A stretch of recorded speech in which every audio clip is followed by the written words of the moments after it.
afternoon to you all, Consul General of Cyprus, distinguished guests, welcome to the Hellenic Center.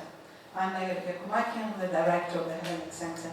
On the occasion of the 50th anniversary of the invasion in Cyprus, it's a privilege for us to be hosting today's talk, which is a collaboration between the Hellenic Center and the Hellenic Institute and the Center of Greek Diaspora Studies at Royal Holloway. The lecture, entitled Cyprus Today, the State of Historic Monuments in the Occupied Areas, is delivered by Dr Charalampos Chotzakoglou. Let me go back a few years. In the autumn of 2003, a collaboration of the Hellenic Institute of Royal Holloway brought to the Hellenic Center a series of lectures on the history and culture of Cyprus under the broader title Sweet Land. Charalampos Chotzakoglou delivered at the time a lecture that presented his early research and first findings on the condition of historic monuments in the occupied areas. Consequently, a volume of the proceedings was published under the same title, Sweet Land. Today, 21 years on, after this preliminary report, we will look into the current state of religious monuments belonging to the Greek Orthodox Church of Cyprus, the Patriarchate of Jerusalem, the Holy Monastery of St. Catherine on Mount Sinai, the Roman Catholic, Protestant, Anglican, Maronite and Armenian churches, the Jewish community in the Alevith in the occupied areas of Cyprus. We will also be looking at the progress of repatriation and restoration of Cypriot historic monuments, the study of returned artifacts and the role of the Cypriot Diaspora in identifying and preserving the misappropriated cultural heritage of Cyprus.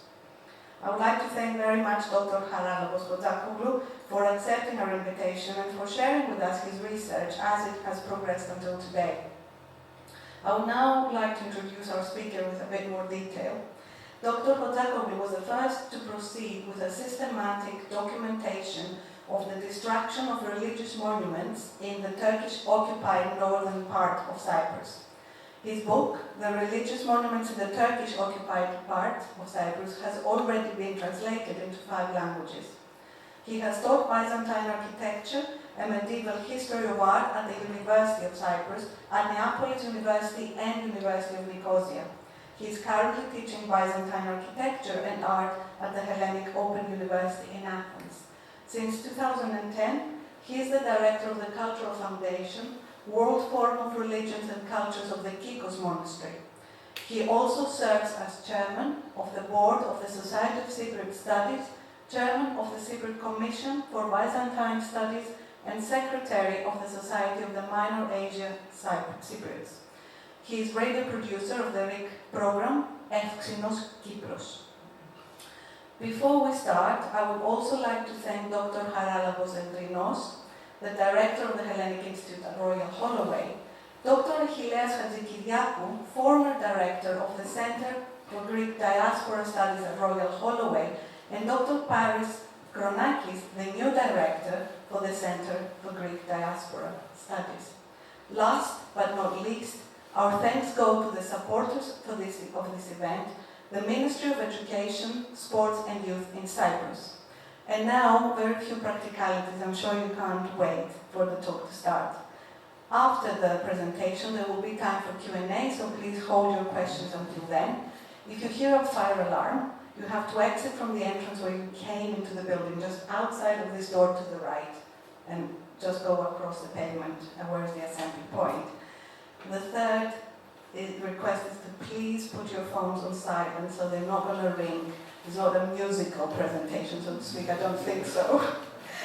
And then lastly, please join me in a very warm round of applause for our speaker, Mr. Chotzakoglou.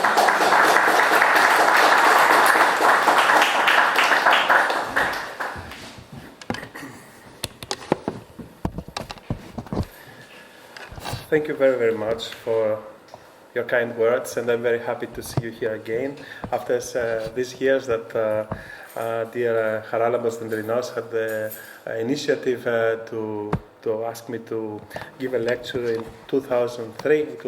We had the possibility in 2003 during the Easter time to go for the first time after the Turkish invasion of 1974 to the occupied areas and to be and to see what was happening there.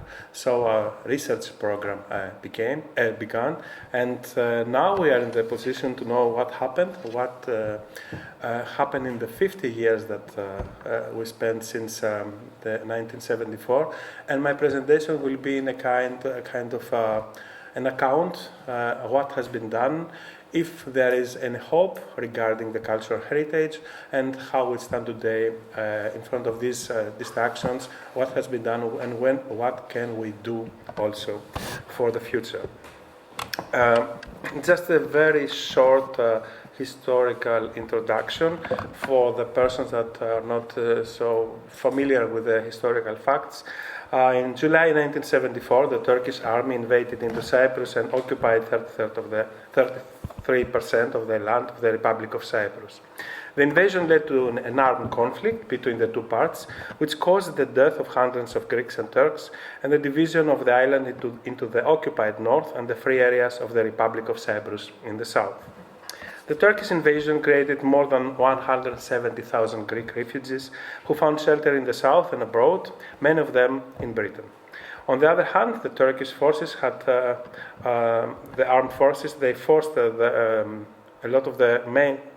of the Turkish Cypriots who were living in the southern part of the island to move and to settle to the north, in order to strengthen the Turkish presence in the areas which were occupied after the invasion.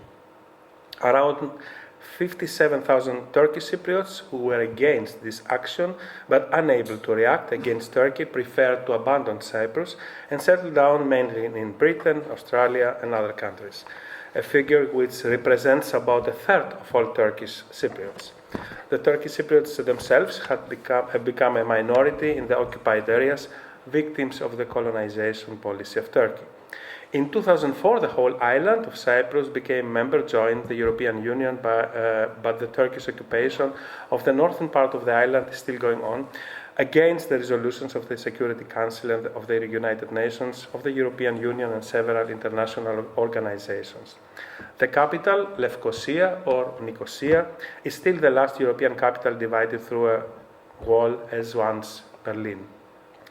A crucial point of the Turkish invasion and the still going occupation of the northern part of Cyprus is the plundering and destruction by the Turkish regime of the cultural heritage of the island, which goes back the history of the island, the human presence on the island to 11,000 before Christ BC, as well as the loss of the religious freedom of the around 800 Greeks and Maronites living in the north, the prohibition of the refugees to return to their homes and properties, the demographic change, which takes place through the settlement of around 160,000 Turkish settlers from Anatolia and the Black Sea.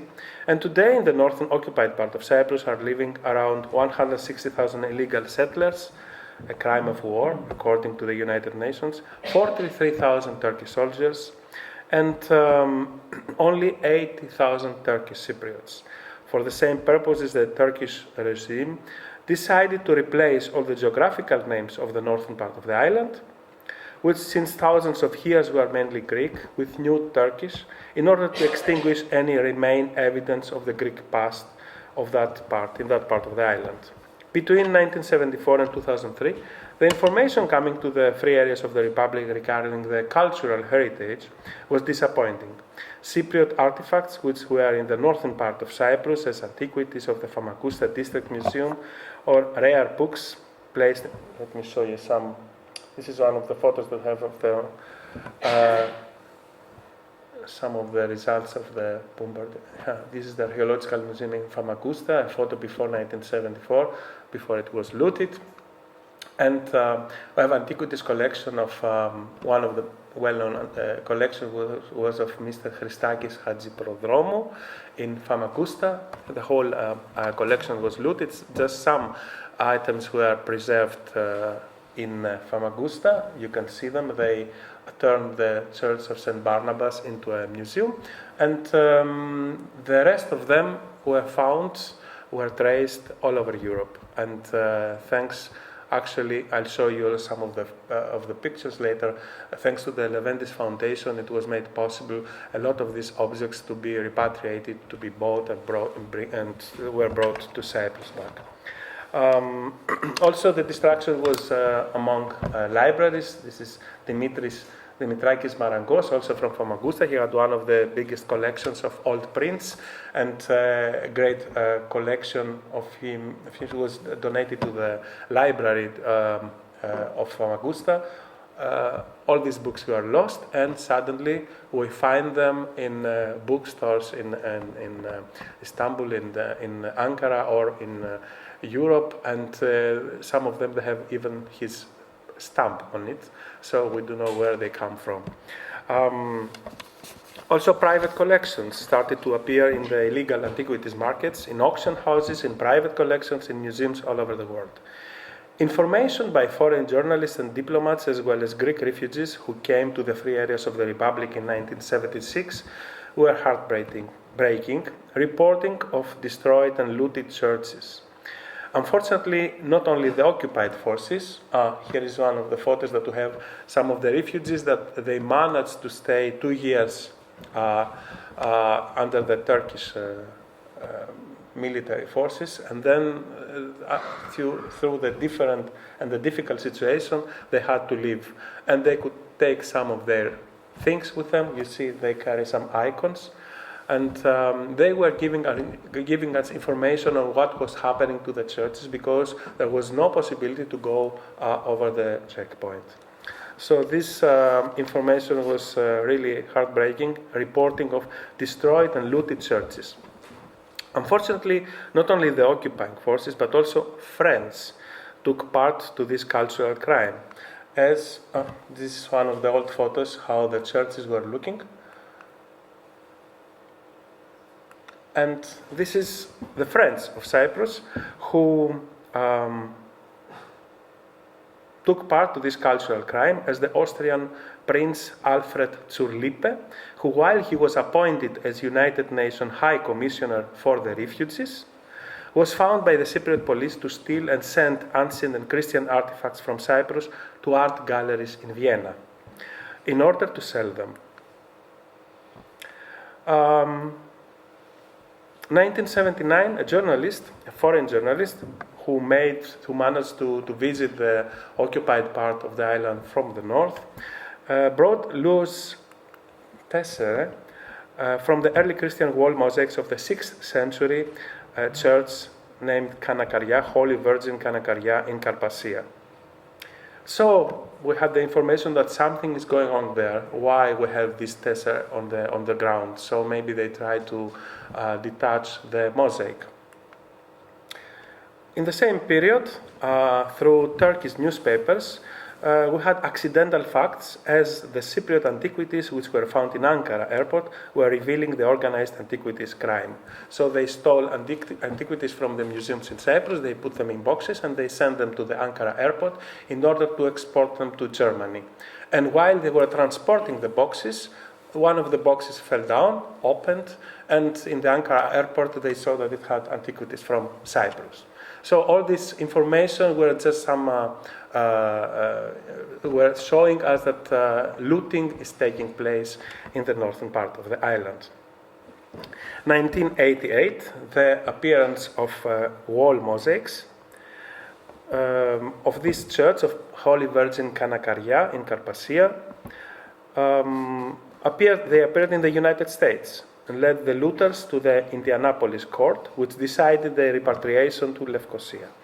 Some years later, and what happened was that the Turkish looter, he detached these mosaics.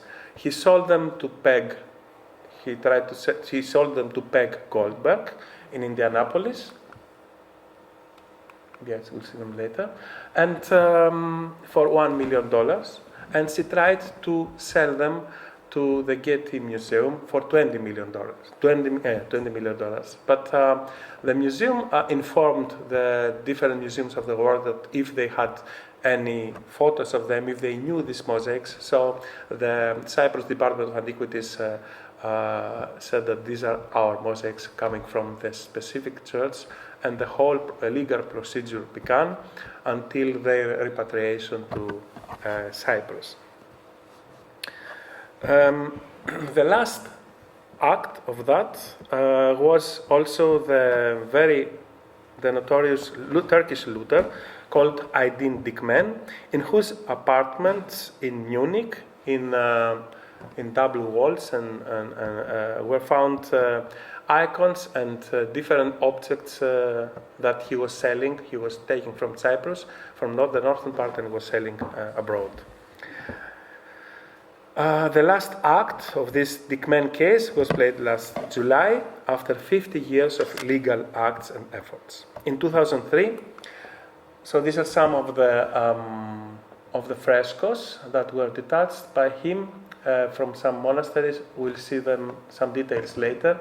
And in December 1997, the Church of Cyprus managed to buy some of them in order to reveal where he was staying in Munich, and in that way the German police raided in his apartments, and he found all these frescoes, fragments and mosaic fragments and ecclesiastical vessels and antiquities, and they confiscated them. Although they confiscated them in 1997, as I told you, it was a very complicated legal case that lasted so many years, so that last July we had the last items from his possession to return to Cyprus, and we were very happy to see them back to the place where they were created. In 2003 took place the restricted access to the Turkish occupied areas of northern Cyprus, which since the Turkish invasion of 1974 it was not allowed. It was the first time after 29 years that the refugees had the possibility to visit their homes and places of birth, and for us, archaeologists of the medieval art and architecture, to examine the state of conservation of the around 550 religious monuments in the north. Therefore, we had a team of specialists and we started our scientific project in order to register and document through photographic material and architectural plans the current situation. At the same time, we collected photographic material and bibliography before 1974, which demonstrated the state of conservation of the religious monuments, and through the comparison of the past and present situation, we can offer to the public a scientific view of the situation of the monuments. Unfortunately, the majority of the 550 churches in the north suffered total plundering and destruction. Even the doors and the windows of the churches were stolen, while the nearby cemeteries were massively excavated by the occupation forces in the hope to find gold teeth from the corpses in the graves or other precious objects. The churches, after plundering, were devastated and neglected, the wall paintings removed, and most of the precious objects which were kept inside were sold to the illegal markets of art dealers and appear often in auctions, private collections, and museums from Japan to Australia and South Africa. With our presentation today on the occasion of the 50 years since the Turkish invasion of Cyprus, we intend to present an account of the 50 years of efforts of the Republic of Cyprus, the Church of Cyprus, private foundations and individuals in order to safeguard, protect and repatriate the cultural heritage of Cyprus, which was exposed to the Turkish invasion since 1974. So this is one of the registrations that we proceed to make for every monument. This is the very well-known Church of Holy Virgin Kanakaria in a village called Lithrangomi.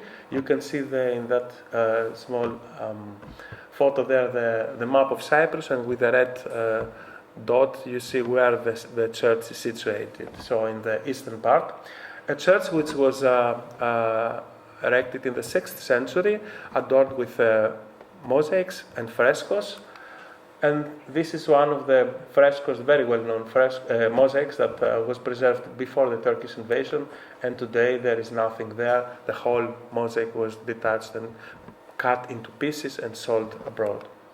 The situation that we found the churches is not very, you can see how they are used. Either in the best case they were transformed into mosques. In that case they preserved the building at least. But in other cases, like this, for example, someone took the church, he destroyed the apse of the church, and he made this garage for his home in a small village called Kazafani, not far away from Kyrenia. Other places, other monasteries, like this one, which also goes back to the early Christian period, it's called Achiropeitos in Lambusa, was transformed into a military camp. Most of the monasteries are used as military camps because they have also the cells of the monks, so they use the main church for the explosives, and then they can use the cells of the monks for places that the soldiers can sleep. In other cases, we have a whole village that was transferred into a military camp, like that case of Arsos. Or still in Lefkosia, we have churches that we can see from outside, like this one, that it is used also by the Turkish military. This is one of the very well-known monasteries and very important for the history of art, of the Byzantine art. The monastery of St. John Chrysostomos in Koutsovendis, or Koutsovendis is the name of the village. It was restored before the Turkish invasion of 1974 by the Anastasios Levendis Foundation, and since 1974 the whole monastery was used by the Turkish military, as still today. We don't know what happened to the frescoes that were restored, as I told you before, 1974. Some of the frescoes of the 12th century, of the most important frescoes of the whole Byzantine art, and we still don't know what happened to them, if they're still there, or what is the state of their conservation.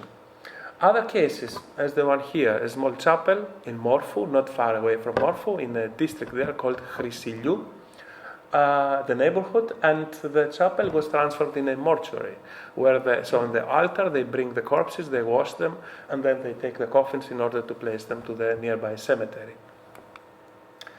Destruction of statues or statues that are still missing, a lot of statues that were in the squares of the villages or the towns in the occupied north, that we don't know what happened to them.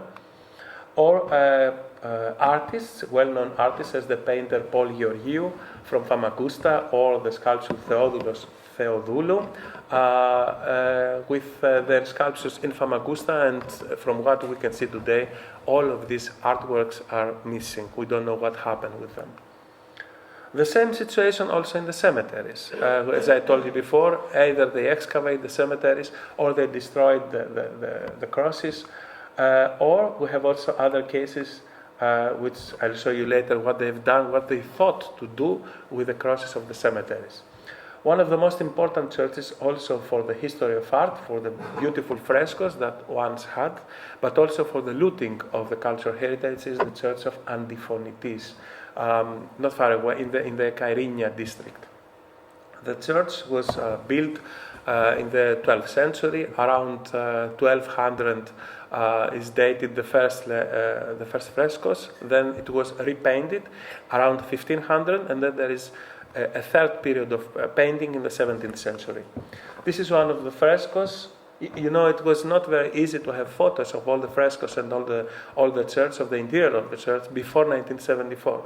Imagine 550 churches with thousands of icons, of ecclesiastical vessels, of frescoes. How many of them did we make photos at that time? No one was expecting that. So we are lucky here to have one of these black and white photo before the invasion. How beautiful this angel from the apse looks like, and the looters, in their efforts to cut into pieces the frescoes, they destroyed a lot of them. We know from the courts, from the procedures that followed, because some of these looters were arrested in Germany or in the Netherlands. We know from what they said how they were doing their work. In the first period of their efforts, they saw that they could not detach the frescoes because they had to destroy a lot of big parts of them, so they could not sell them for a good price. So they went, the Turkish identical man, along with his friends from Romania, they attended a course in the Dorner Institute in Berlin, how to detach frescoes. So conservation seminar. And then the second phase comes, they go back to Cyprus, and then they knew how to take them out and how to cut them into small pieces, how to put them together and to sell them all over the world. Unfortunately, this was a monument that suffered the first phase of the looters. We have one of the few photos, which is a color photo before 1974. It shows the second coming, dated to around 1500, and on the right side how it looks like today. So they were making a photo of the whole fresco. They were going back to Central Europe, and they were offering to their possible buyers to tell them which one of the frescoes they want to have. And then they were going back. They were taking out the fresco and they were sending it to him or to her. The same with another fresco of the same church, Stem of Cese. Is this iconographical subject. Today, the most of the fresco is destroyed also. And another case, also related to the Anastasios Leventis Foundation, is that monastery which goes back to the 11th century, also in the Pentadachtilos mountain range. And the village is called Sichari. And it was one of the most important and imposing churches, monasteries, with a refectory. Only 2 refectories of the Byzantine period were preserved in Cyprus, one of them here. The Leventis Foundation had restored the monastery, and also during the restoration of the monastery, they found frescoes dated to the 12th century, as these frescoes that I'm showing here. Unfortunately, this is a photo how it looks today, and you see the fresco how it was revealed during the restoration of the Leventis Foundation, and today in their efforts to take out the fresco, they destroyed the whole face of Saint Ignatius. Other cases, so this is how we have some of the photos because of the restoration. The fresco that was found there, the same spot, no fresco, we're still looking for the fresco.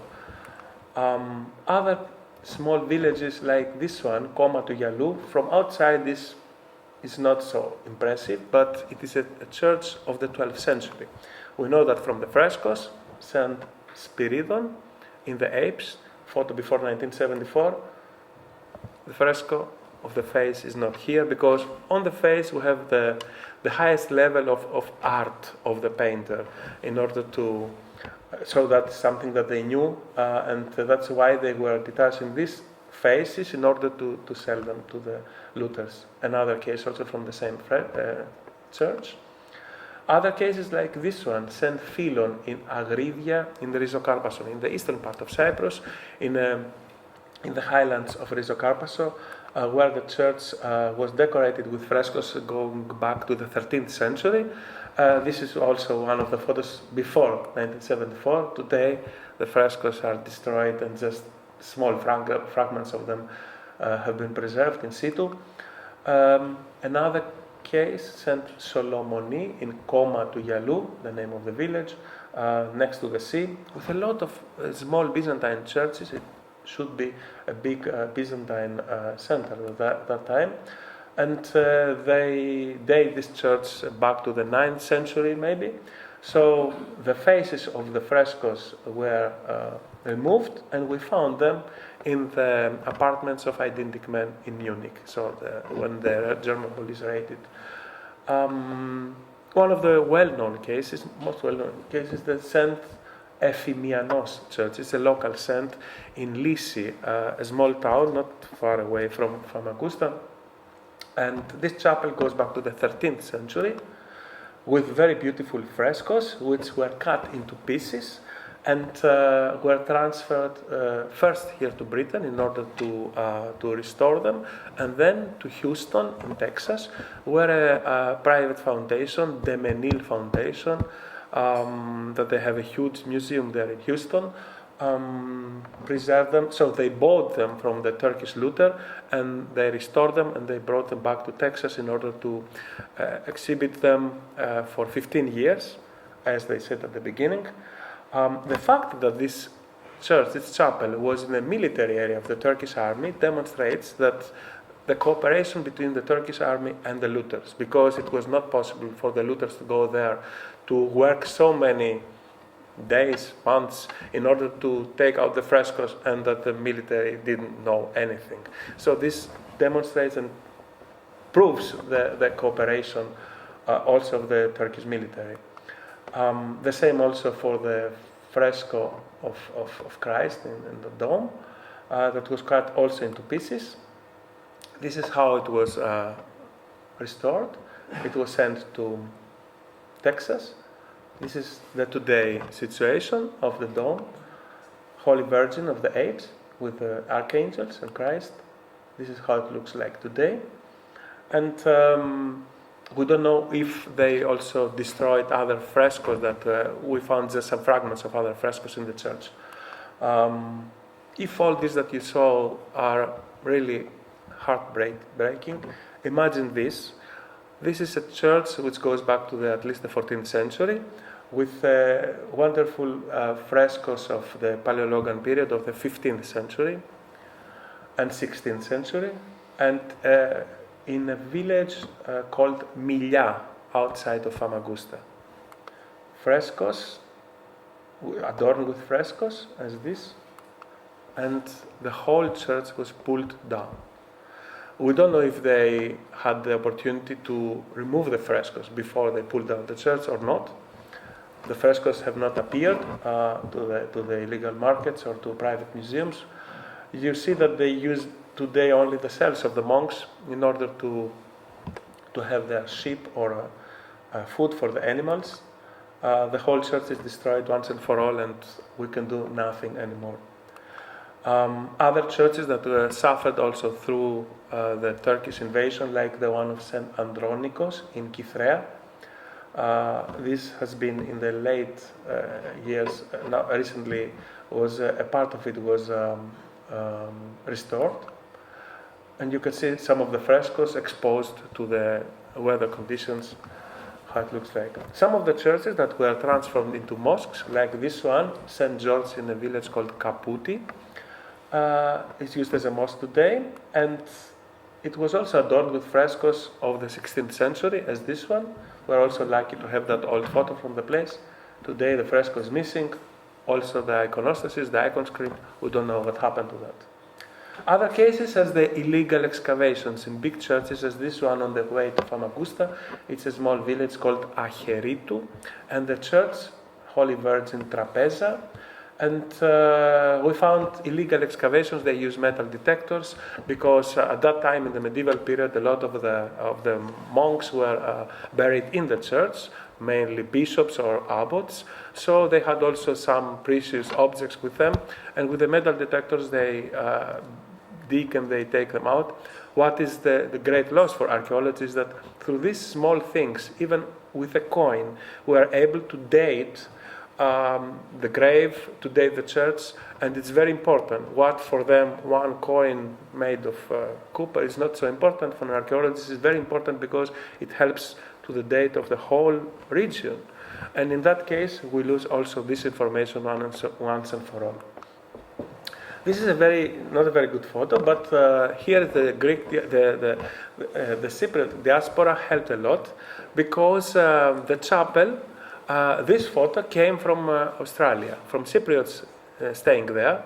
You know, when the Turkish invasion took place and the refugees left, they tried to save whatever they could in order to find shelter in the free areas of the Republic. They didn't take their photos with them, of course. And we're lucky because in some cases we have photos made in the church because of marriage of someone who was baptized. And on the background we can see the iconostasis, the icon script of the church. And they send these photos to their friends or relatives abroad.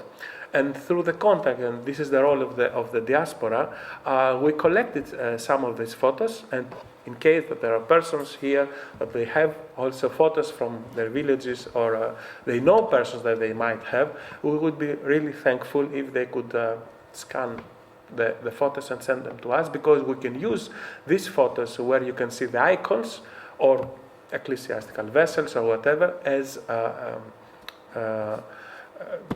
evidence in the courts in order to identify that these icons that appear in the German court, they are coming indeed from Cyprus, and we have the right to repatriate them. In that case, we got this photo, how it was looking like St. Anthony Chapel in Condea. I think you have a relation also with the place. And how it looks today after it was restored.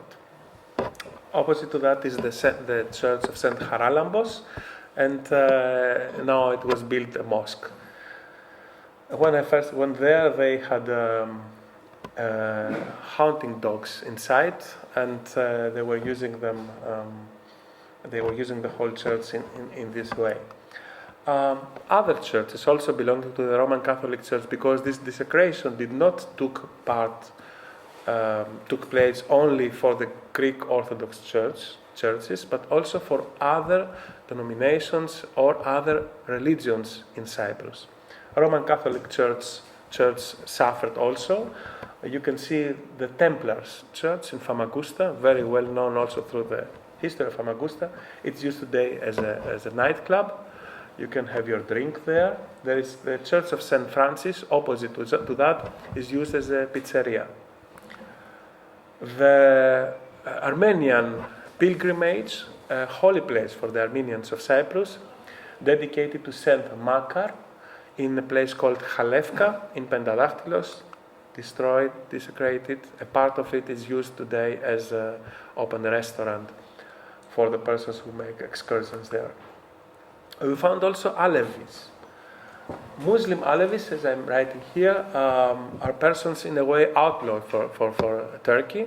And that's why before 1974 they had a place where they could, a religious space in the place where today there is the airport of the occupied areas in the village of Timbu. They destroyed it also, and we met them and discussed with them.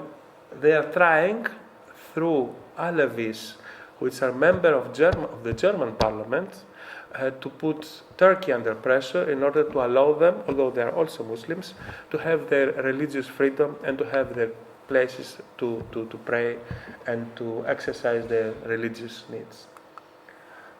Jewish minority in Cyprus, they had a cemetery in Marko. It is also in the occupied areas. It's also in a military area. Don't ask me how I found the photos.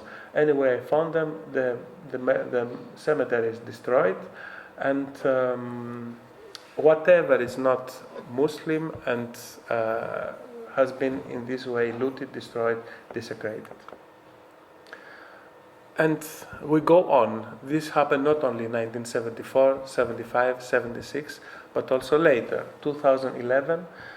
We were lucky to make this registration and documentation with all churches of the north. This small church dedicated to Saint Thekla was pulled down, and they built a hotel, a modern hotel, next to the beach. Prehistoric sites, as this one, were also destroyed, looted first and then destroyed. You can see how it was looking like on the photo on the right and how they look like today. This church was the one that I chose to put as a front page in my book that I published 2008 after we had the first results of our project for the registration. The whole church was destroyed, pulled down. It's unbelievable why they used it. To use the remains of the church as building material for the hotel that they would build in Famagusta, for a new Turkish hotel. Today, this is the place how it looks like. There is nothing from the church that was pulled down in 2008. Interesting, in an English language Turkish Cypriot newspaper, we found that. I remember that was at that time I was studying in Austria, and we found this information. A church of the 10th century was to leasehold church with the cemetery for £32,000. And the church was indeed bought by British, who now have a painting workshop inside, and they use also the cemetery. this is the other case that I mentioned to you. They thought to use the metal crosses of the cemeteries to collect them and to sell them as metal in order to melt them and get the money.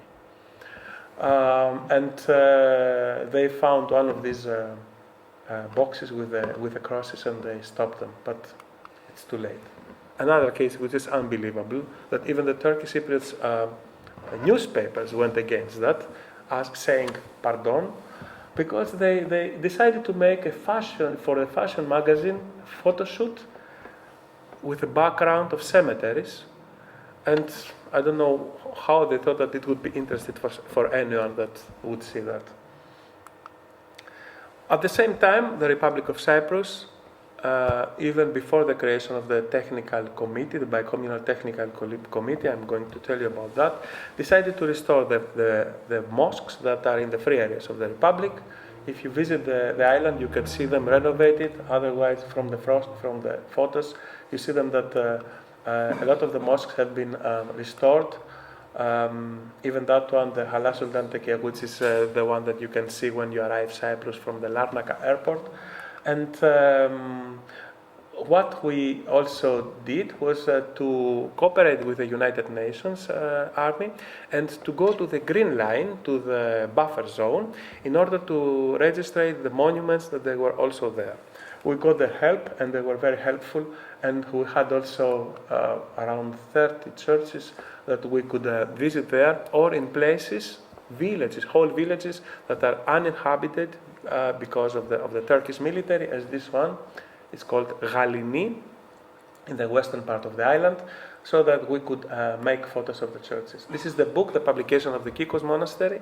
I have to underline that the whole project, as it began, was an initiative of the Bishop of Kikos, the Abbot of Kikos, Bishop Nikiforos, who invested a lot of efforts and financial sources to make it through.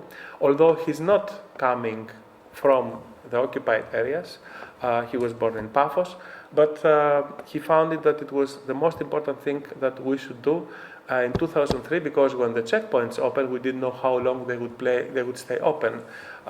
It was so we started right away, and the book was translated in 5 languages. English, it was written in Greek, and it was translated in French, Italian, German, English, and was distributed to a lot of persons. We print thousands of them, and also we tried to use it not in order to condemn someone for what was happening, but just to get the attention that we need to preserve the cultural heritage wherever, from whatever religion or culture it comes from, because it is a part of our history, either it is Christian, Muslim, Jewish, whatever. So our efforts were to inform the readers and to put under pressure the Turkish regime in order to allow us to restore and to use the churches for their use, for the reason that they were built. This is one of the leaflets that we did, and we started with exhibitions after we had the first photos in Cyprus, in Greece, in different places, and we proceeded also to the European Parliament in Brussels, and at that period the whole situation was also very well known also to the members of the European Parliament, also in the European municipalities and regions in Brussels, that we made the exhibition. And then we proceeded with lectures where we could do them. And the result of that was very positive, because the Turks were under pressure, and they created the Bicommunal Technical Committee for the Cultural Heritage. This is a committee with Turks and Greeks of Cyprus, and they tried to restore churches and mosques in both sides. Of course, there's no comparison. On the one side, we have 550 churches. On the other side, we have not more than maybe 40, 50 mosques that need restoration. But through also the different information that we gave, it was made possible to begin this committee to do this work, and until now I'll show you some of the results, and we're very happy for that. We were also asked to go to the United States Congress, where we present the whole thing, and that was also a very positive step, because came the report for Congress from the Law Library of Congress, where also they condemned the Turkish government for doing this destruction of the cultural heritage. And also we, in our efforts to reach everyone that we could, that he could exercise his power, we used also the good services even from Pope Benedict, who was very sensitive to these matters, and he helped us also with the case in Munich with the Luther Dickman. We were informing the members of the European Parliament that were coming to Cyprus. We were taking them to the places to see with their own eyes what was happening. And we informed also our religious leaders, the Ecumenical Patriarch, the Abbot of Sinai, who has also churches in Cyprus. And this is another very interesting case, because the legal procedure in order to repatriate all these icons that were traced, one thing is to trace the icons or the looted things, and the other is to try to get them back. This is very, very difficult, even in the European Union. Imagine in other countries like South Africa, Australia, Japan, where these treasures were found, because not only every country has a different legal system, but even in the same country, as for example the Federal Republic of Germany, we have different law systems from federal state to federal state. So it is so difficult to achieve that.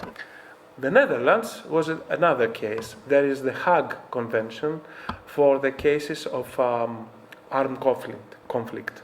In that case, the looting is not allowed. We traced a family that had icons from Antiphonites, icons of the 16th century from that church that you saw before. The Republic of Cyprus and the Church of Cyprus, they proceeded with the legal procedures, and the Netherlands had signed this treaty, the Hague Treaty, but because the Netherlands have a lot of auction houses and they get a lot of taxes through the auctions, they had not ratified the Hague Convention. So the poor judge was in a difficult situation, as he himself said, and said, "You are right, you have proven that these icons are coming from Cyprus. We had photos from that, but I don't have the legal frame in order to give you these icons back to you." And in that case, it was important that we made a whole effort to persuade also the political leaders of the country, and this is the Minister of Foreign Affairs of Denmark, of the Netherlands, who decided to give a compensation to the persons who had these icons in order to bring the icons back to Cyprus. So these are some of the very good sides of all these efforts that took place, and we're very happy that persons were sensibilized to do that beyond their duties, and to understand the loss of the cultural heritage of Cyprus is a loss of the international culture. Our efforts were also recognized by the Polish Orthodox Church, where we found also antiquities there, and the Synod helped on that. And the Republic of Cyprus proceeded with a very interesting diplomatic tool, meaning the bilateral agreements, memorandum of understanding with some countries. First began with the United States, where we have the possibility, when we prove to the authorities that these objects are coming from Cyprus and were looted, to get them back to Cyprus without following the whole legal procedure, which needs time, a lot of efforts, money, and the result is not every time secure. And important is also the Nicosia Convention of May 2017, You see why it is very important. For the first time, it was an initiative of the Republic of Cyprus that persuaded a lot of other countries, and still goes on, in order to bring them and sign that Nicosia Convention for the safeguarding of the cultural heritage. And this is some photos of the work of the Bicommunal Technical Committee in Cyprus, that they restored churches and mosques who have problems, because we do know that they have to work in an environment of military presence. We as archaeologists sometimes we want to have the best out of that. It's not every time the same, because the European Union gives an amount of money in order to restore the churches, but these churches are medieval churches. And the Turks, they say that you can do that only if you use Turks builders, Turks architects, Turks restorers, who have no experience in the medieval buildings. So we have to find a solution for that. The important thing that we keep is that these buildings, for the time being, are being more secure than before. Other cases, this is a mosque on the right side that was preserved. This is the church that I showed you before, with the illegal excavations with the metal detectors. Here in Famagusta, the walls, or the mosque in Larnaca, the Zuhuri Mosque. St. Andreas, the very well-known monastery of St. Andrew in the eastern part of the Carpathian Peninsula. And the international cooperation with Interpol, that helped us also very, very much, in order to repatriate a lot of icons. These icon doors came from Osaka in Japan. Imagine where they, and the other icons, this is one of the two icons that were brought back from Switzerland. And we had to go there to find the one who was selling the icons, and to make a whole procedure with Interpol, that they read it in his apartment, and he had to return them. We're very happy because Cyprus, because of this situation, is maybe one of the first countries in the world on the number of repatriated items. Of course, you'll tell me, if you repatriate stolen objects, it means that they were stolen. This is the bad thing. But we stay in the good news, and hundreds of icons, ecclesiastical vessels, manuscripts have been repatriated, and I explained to you before how difficult it is for every single item of them to prove to the judge that it comes from Cyprus, and in some cases, maybe you have to compensate with a small amount the owner in order to make it easier. But the important thing is that they come back to the place where they were created, and we hope that they go back to their churches from where they were stolen. These are some of the frescoes that came back. The case of Identic Men was one of the most notorious, because around 300 objects came back to Cyprus, but not in once, but in the last, as I told you, 10 objects came back in May 2024. You see frescoes in frame, ready to be sold. And also from private collectors that they didn't know that they're coming from Cyprus. They had a collection of icons, they made a catalog. We found in the catalog that this fresco fragment was coming from Cyprus. We informed them, and they gave it back right away as Mariana Lazzi, in that case of her private collection. Icons from the United States, Pankow Foundation, that came back to Morpho. From Germany, that had been sold already to different, even to churches. And the owners didn't know about that. And this is the case that we are very proud of. I took part to this effort to get them back. The Menil Foundation, as I told you before, bought the frescoes from the Turkish looter. They brought them to Britain in order to proceed with the conservation, and they sent them to Houston.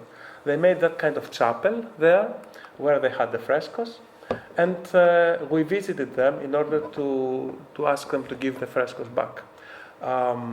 They made an agreement with the Church of Cyprus that they would keep the frescoes for an exhibition for 15 years. After these 15 years, they came back with a new wish to extend for just 10 years more the presence of these frescoes in Houston, and then we could decide in Cyprus what to do with them. What we didn't know, but we found it out there, was that Houston has its own constitution as was existing before the creation of the United States. And in these laws is said that if with the approval of the owner you keep cultural heritage for 20 years, after that you can keep it. It still belongs to Cyprus, but you have no right to request it to go back. So that was hidden behind the whole story. And we were very lucky that also the Archbishop of Cyprus, the late Archbishop of Cyprus, did not do what he was under pressure by many different persons who didn't know, of course, the whole thing. And we were very happy to see them coming back to Cyprus. They are now in the Byzantine Museum in Lefkosia.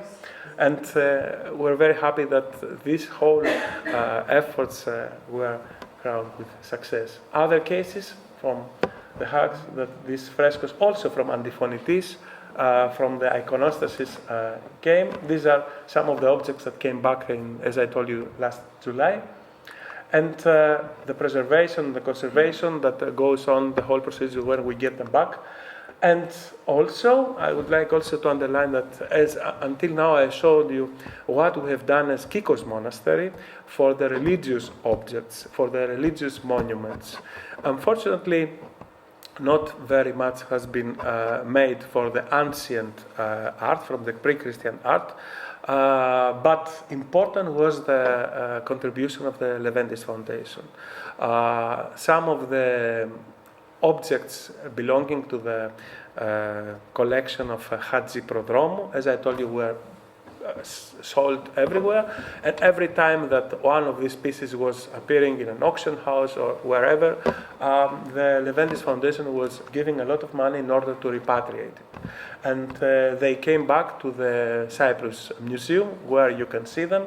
And as you can see, they come also, some of them are found in London, some of them in Switzerland, in Germany, in different places.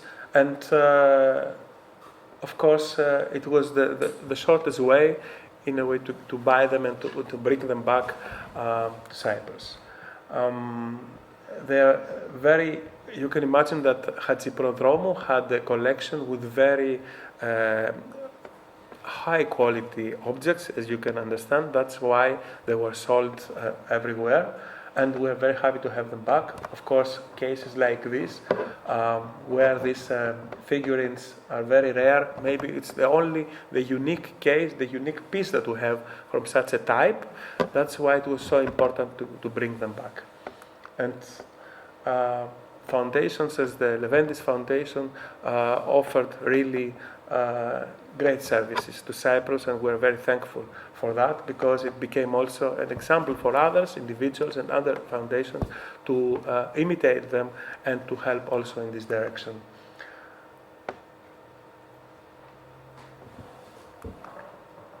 Even this, which is unique, only one piece, there is not a second one, that was preserved in Cyprus, and who knows how many other have been illegally excavated and exported, and possibly we will never find it out.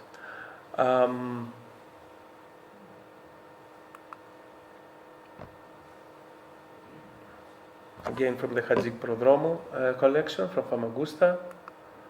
And our efforts, what we're doing also today, is to sensibilize, to give the information that we need in order to bring to attention all these efforts. This last month I was in Kavala, where we presented that in Thassos, in this beautiful island, where a lot of tourists are coming, and we use the tourists that are coming to Greece in order to inform them on the whole situation. And in Thessaloniki, with the local bishop there, and just last week I was in Volos, where we had also a presentation of the exhibition. We have a photographic exhibition. For us, it's important that the pupils, the students, also the army, the Greek army, they visit this exhibition in order to see what has been destroyed, in order to know how they have to behave. And this is, I think, for our century, very important, also for the young generation, to understand that only with the respect of the other we can go on. Especially when we have to do with the cultural heritage, which belongs to no one but to the whole world. And I would like to thank you for your attention, and if I'm at your disposal, if you have any questions on that.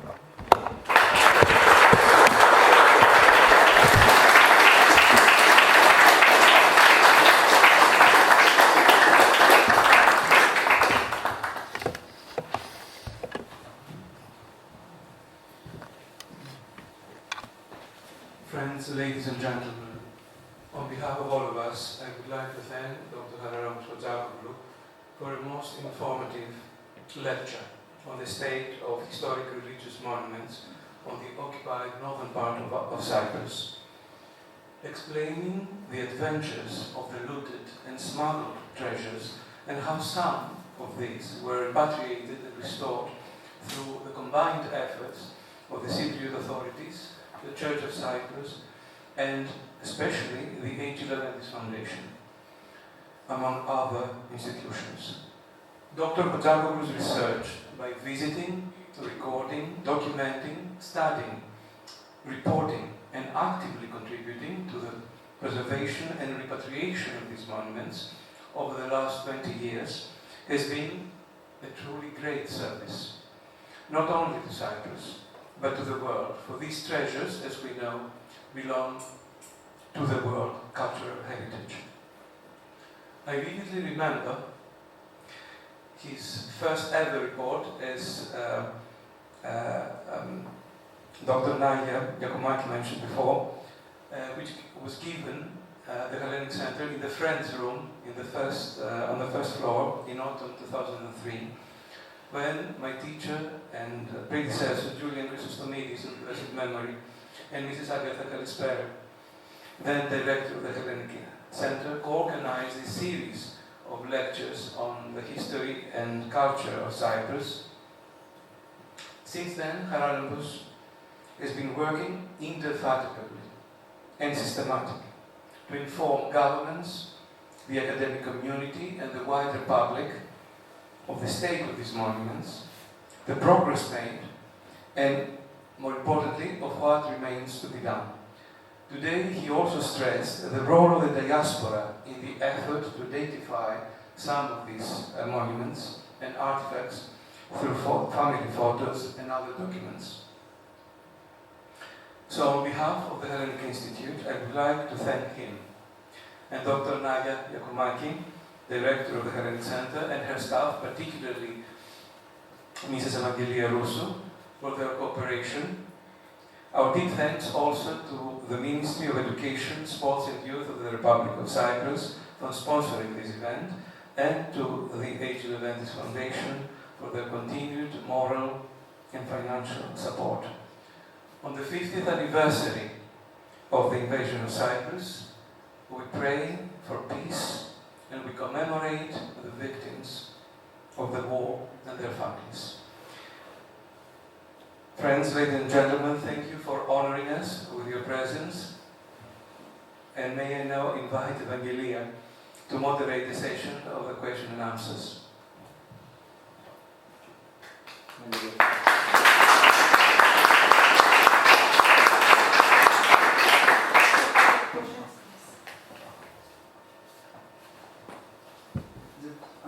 May I ask how much the destruction and looting is the result of deliberate policy and how much sheer neglect?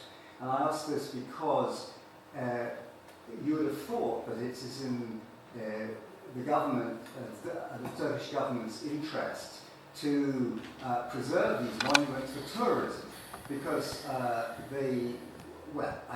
I don't suppose we should mention, better paid, because this is not a, this is not a Greek monument, but there are a lot of tourism at the St Barnabas Monastery, for example, and if they kept these churches and looked after them, they would be wonderful, even if completely secularized, they'd be wonderful for tourists. Mm-hmm. And is it just, have they just sort of let that, let it too late? Is it now sort of too late for that sort of realization?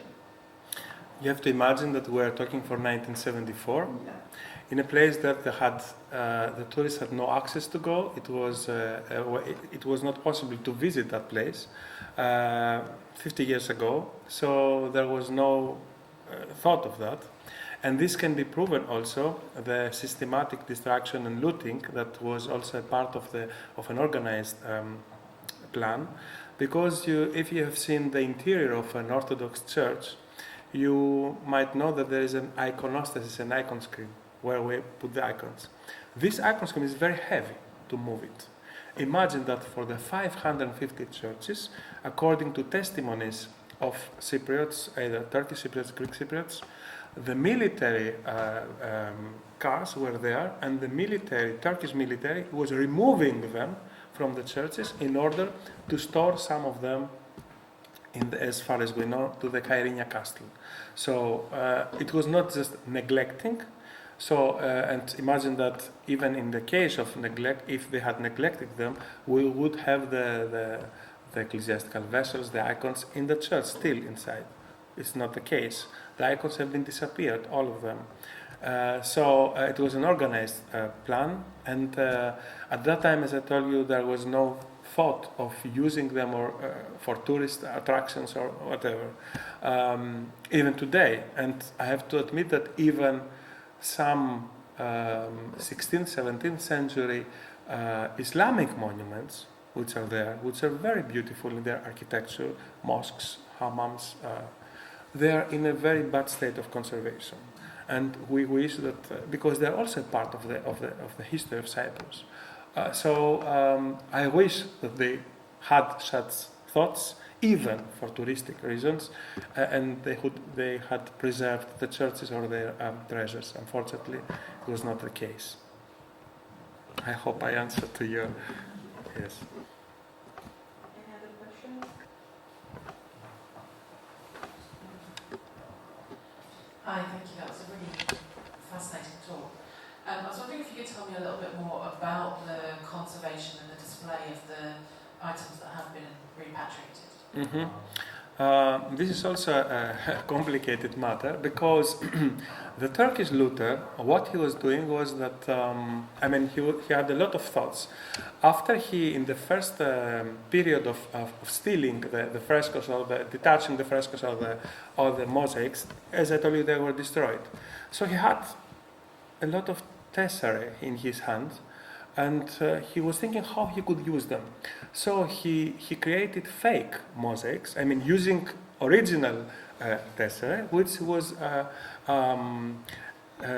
negotiating when he was arrested with the Republic of Cyprus to give them back some of them in order to not to go on with to proceed with the legal procedure. So when we got them to Cyprus and we went to restore them, we found that the mosaics are indeed original, but the whole creation, it's not. Other cases is that we had frescoes that had inscriptions with the name of the donor, as in the Lycée Church. What he was doing was to cut out the name of the medieval donor, in order not to be identified, not to be easy to identify them in the markets. So he proceeded also to make some kind of restoration to the broken parts of the fragments of the frescoes, using not the best material. So every time that we get back frescoes, icons, whatever, objects. They go to the conservation workshops of the Archbishopric or of the Department of Antiquities, Cyprus Department of Antiquities.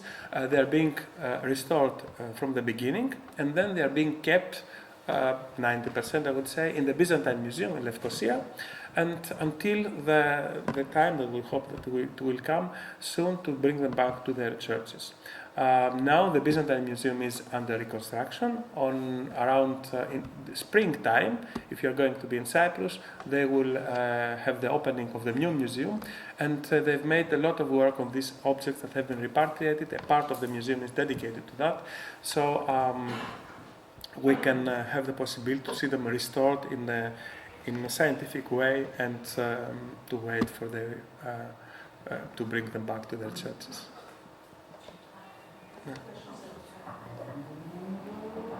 Hi, I think it's a very interesting day looking at the, I guess, through a religious lens in churches.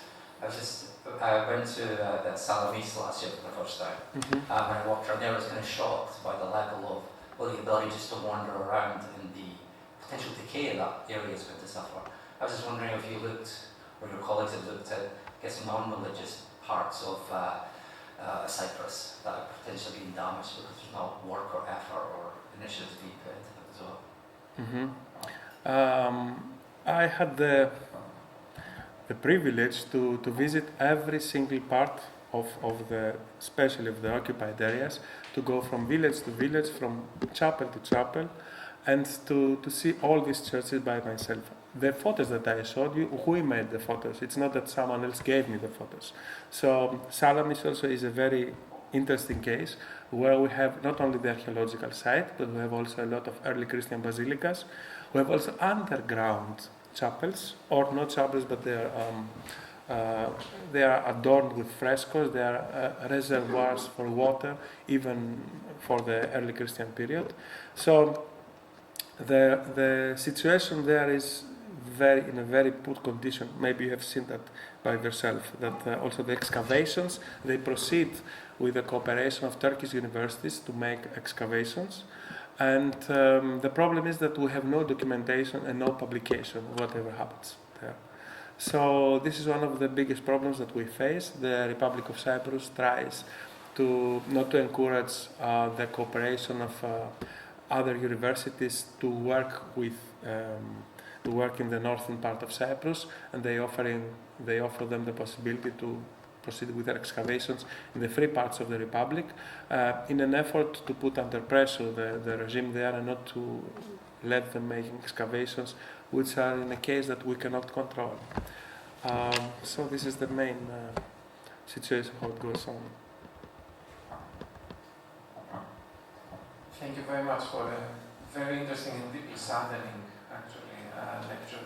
I would like to ask what has been or is the reaction of the local stakeholders, the Turkish Cypriot society, civil society, grassroots organizations and the like, towards the issue of looting and then also repatriation. Has this, taking cue from the front page of the newspaper you shared with us, is there some sort of a sense that this should be of concern? Is that an issue that generates reaction, builds cross-cultural, across-the-line initiatives? Are you in contact with them? So moving beyond the state and its institutions, what is going on there? What is the attitude of the Turkish Cypriot public in what is evidently part of their own heritage as well? Mm-hmm. You're very right. Of course, as I told you, the Turkish Cypriots are a minority in their own homeland, and of course it would not have been possible, and I thank you very much for your question, to achieve all that without the help and the contribution and the assistance of the locals. I mean, also for the Turkish Cypriots. I had a lot of cases, like the case of the Church of St. Thekla in Vukolida, that they called me to tell me, come immediately, they are destroying the church.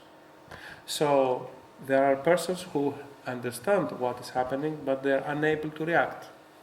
We had cases where in the occupied areas now there are 14, 15 private universities. Not a single one of them has a department of history or archaeology. We would be happy to have one of them because we are interested that the new generations also there, they know what is to appreciate the history and the archaeology in Cyprus. Even if we don't recognize as entities these universities. Once, at the so-called Eastern Mediterranean University in Famagusta, there was a department. I was saying the story to our friend Jack before. They decided to create a department for history. The head of the department came from England, and the architect from Switzerland. Then they built some professors there. A lot of students went there. And when the Turkish regime decided to make a new road, they found antiquities there. And the builder had obviously it was allowed him to take what he could take and to destroy the rest and to build the road. They reacted, the whole department with the students, Turkish Cypriot students, they went to the street, they made a demonstration. The next month, the department was closed, and still now there is no department for history or archaeology in the occupied areas. It's not easy, even for them. Where it is possible, we see that they are very also concerned about what is happening. Although some of them are not at all religious.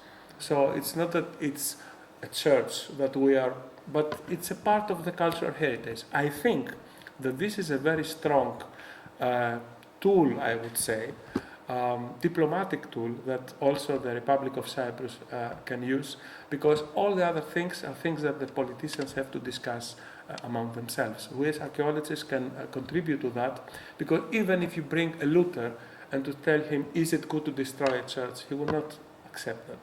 And I think it was not by accident that the Turks agreed to create this bicommunal technical committee to repair the churches, because they were very exposed in every of their presentations that the destruction is such a huge that they should do something.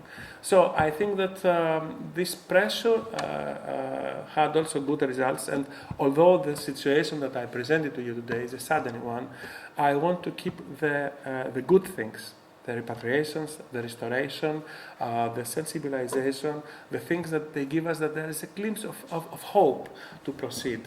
I did mention to you that we have some cases where after a lot of tryings, and you have to apply in order to have a liturgy there in the churches. It's not easy because they create a lot of problems, but there are small steps if you consider that you have to do with a military regime. It's not freedom. No? So I'm happy and for what is happening. Of course, I want more, but it's not just everything black. Thank you. You mentioned the Church of Hellenic is now a military camp, and I just wondered if you were able to access it, see the state, or maybe repatriate anything. And the reason I'm asking, I have a kind of family fondness and connection, because that's when my sister was christened, and that's when my grandmother holidayed with the priest and his family back in the 60s, 50s and 60s. And I just wanted to tell our audience that achiropitos means it's so beautiful that it's not made by human hands. And my grandmother would shorten it as achiropitou. And I have strong memories of it as being beautiful. Just wondered if you visited and you were able to repatriate anything. As I told you, I visited every single church that I made photos, and achiropitos, it's a very beautiful word and connects the Byzantine tradition with the ancient Greek tradition, because when the Greeks in ancient Athens, they needed to have a statue of Athena, the goddess heard their wish and threw a kind of wood, a piece of wood, to be the first statue of Athena, which they put in Parthenon. And it was a hieropoietos. It was not made by human hands, the statue. It came directly from God. This tradition was kept to the Byzantines, and that's how we have some icons which were made either by St. Luke, the evangelist, or were created by the touching of Jesus himself. In Edessa, in Syria, there was a cloth that was put on the face of Jesus, and his face was depicted on that cloth. That was the hieropoietos cloth, and according to the local tradition, this cloth, in order to be preserved when the Arabs arrived in Syria, was transferred to Cyprus, and a part of it was kept in that church, hieropoietos. That's how the name came. Around 50 churches or monasteries are, as I told you, military camps. We had no access to them, I have to say the truth. In some of them in the last years, the military is retreated, but the churches are still in the military areas, so we cannot visit them. We have only photos before the Turkish invasion. In very few cases, some Turkish Cypriots who were serving there as soldiers made photos while they were there, and they gave us some of these photos. So we have some information of what is happening inside. But this is for the specific church. This is the only thing that I can tell you. I have a question. Thank you first of all for your incredible research and astonishing findings. Very sad, of course. My question is in relation to the general looting that goes on in cultural sites across the world. There's been a war in the world every year since 1974, sadly. I'm not sure if it was 1 year that we couldn't trace the war.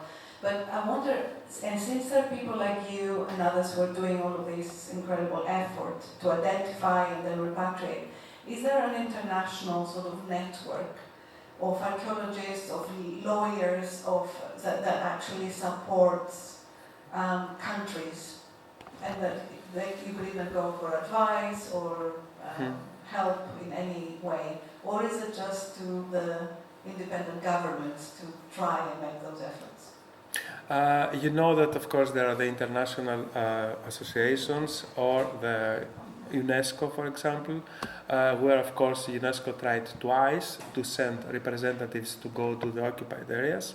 The Turks did not allow them. First, they allowed them a Canadian, Dalibat, to enter the place. When he saw what he saw, and he made a report, they did not allow him to publish the report. A second time was made possible through the Council of Europe by Professor Robin Cormack, here from London, that he went also there, and he made only in specific churches a registration that was sold. UNESCO, of course, cannot go there to do anything. It's not allowed. They don't allow them, to go there. We have associations of persons who have to do with Byzantine art or with archaeology, but there's not such an association or that could help in that direction. Of course, it is a very important thing, a very important issue, because you see, as you said, wars all over the world, and mainly in places which are very rich in archaeological treasures, in Middle East, in Afghanistan, in Ukraine, and so on. And we do know what will happen now. It will begin the appearance of objects from there. On the other side, we try, through the Ministry of Foreign Affairs, to put very strict law borders for the museums to buy things just as a result of this looting. This is also what we can do to make them difficult to have a reason to sell them. I have to underline that I think it is the third worldwide income of illegal the trade of antiquities. after drugs and prostitution comes the selling of the looting of antiquities and selling them to museums, private individuals, and collections. So it's a struggle that we have to go on, and we have to cooperate with ourselves. And we see that some of the governments are very are ready to help and respond to our efforts, and that makes us very, very happy for that. We do have time for one or two more questions, if any.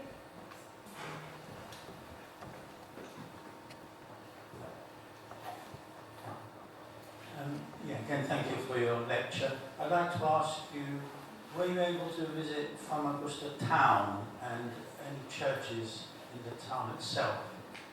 You mean then closed down the town? Yes. Yeah, that was recently. No, it was not allowed. The only thing that we could do was that in a period it was allowed to the Swiss ambassador to visit the Church of St. John, where we had information that some icons are there. He confirmed me that he saw icons, but he tried also to make some photos as I had asked him, but they did not allow him. But I think it's a matter of time that these things will will appear. So the important thing is to see how many of them are still missing.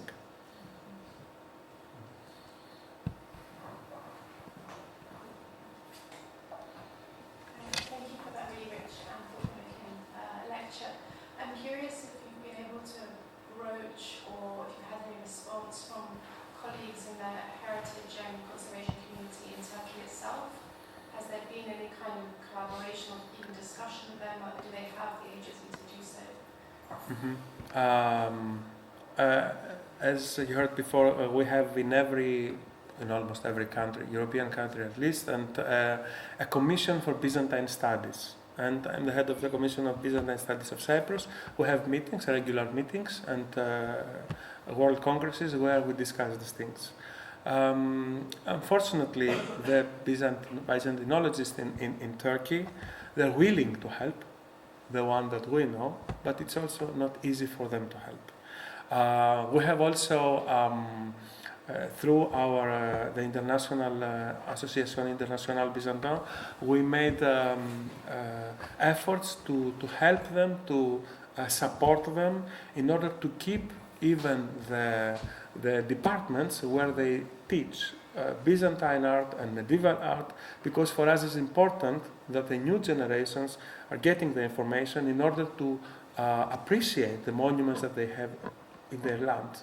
Imagine how many Byzantine monuments we have in Turkey. So that's why what we started was not to condemn or to go against countries. I mean, it's obvious who made this. I don't need to tell you. You understand. For us, it's important to persuade them to leave us, restore, and to go to the new generations and to the youth in order to teach them, to bring them the message that they have to respect these monuments because they are a part of their history. And this is the aim of our efforts. Thank you very much, Dr. Chotzakoglou, for a most interesting talk, and thank you all for attending. If you wish to be informed of our events, you can leave your email at our front desk, or you could follow us on Instagram at Hellenic Center. So I would like also to thank the Hellenic Center, the director, you also, Dr. Charalampos for the initiative, for the hosting, for the hospitality, and of course all of you that you came here, and I expect that you are going to transmit what you've heard to other friends and colleagues, and of course if you have to contribute to that through what I told you, photos possibly, or any thing that we can use still in the courts, it would be a great thing for me, and I thank you very much that you came here to hear all this that we are doing for Cyprus, and we hope that you come soon to Cyprus to see the monuments and to see the beauties of that place. Thank you very much.